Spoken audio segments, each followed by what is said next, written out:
For more than half a century, no human being had traveled beyond the orbit of Earth. The moon remained there, distant, silent, untouched by human presence, since the final Apollo missions of the 1970s. But in April 2026, something changed.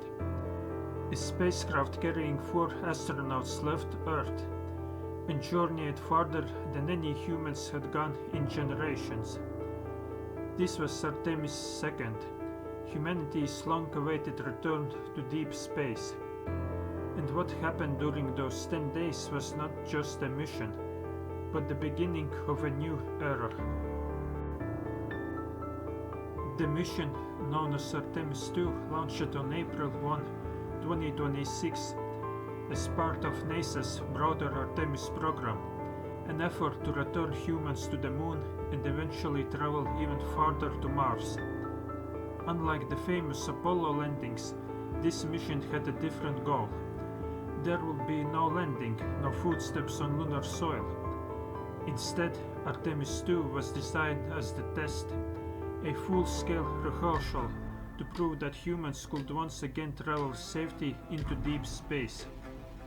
For the first time since 1972, astronauts would leave now Earth's orbit and head toward the moon.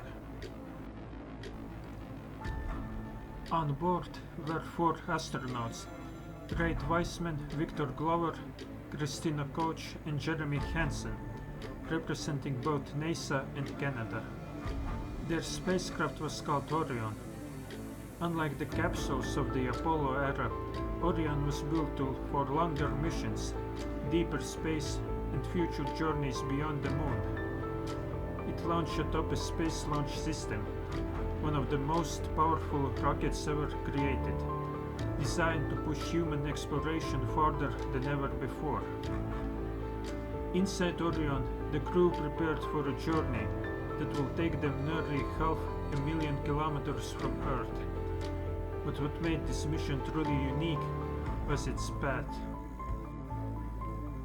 Rather than entering orbit around the moon, Artemis II followed what is known as a free return trajectory.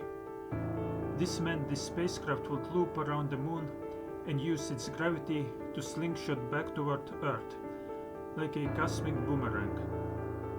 It was a precise and elegant path, one that required almost perfect timing. On April 6th, the spacecraft reached the moon. For several hours, the crew passed along its far side, a region that never faces Earth, hidden from human view for all of history until spaceflight began. During this time, something remarkable happened. Communication with Earth was completely lost. For about 40 minutes, the astronauts were entirely alone, cut off, drifting behind the moon, relying only on their systems and training. At its closest point, Orion passed just a few thousand miles above the lunar surface. Below them stretched a landscape of craters, ridges, and shadows, a terrain described by astronauts as alien, rugged, and impossible vast. They captured images of the moon's far side, observed geological features, and even witnessed a solar eclipse from space, as the moon briefly blocked the sun. At the moment, the crew reached the farthest distance any human had ever traveled from Earth, over 250,000 miles, farther than Apollo, farther than anyone before. Artemis II was never meant to land. Instead, the spacecraft curved around the moon and began its journey back toward Earth. This maneuver, often described as a U-turn in space, used the moon's gravity to redirect the spacecraft without requiring large amounts of fuel. It is one of the oldest techniques in space travel, but still one of the most powerful. From that point on, the mission entered its return phase. The moon slowly shrank behind them. Earth grew larger ahead. At first glance, Artemis II might seem simple, but its importance cannot be overstated. This mission proved that modern spacecraft systems and crews can operate safely in deep space, something humanity had not done in over 50 years. It tested life support, navigation, communication, and the physical limits of astronauts traveling far beyond Earth. Every system, every maneuver, every observation was a step towards something bigger. Because Artemis II was not the destination, it was the beginning.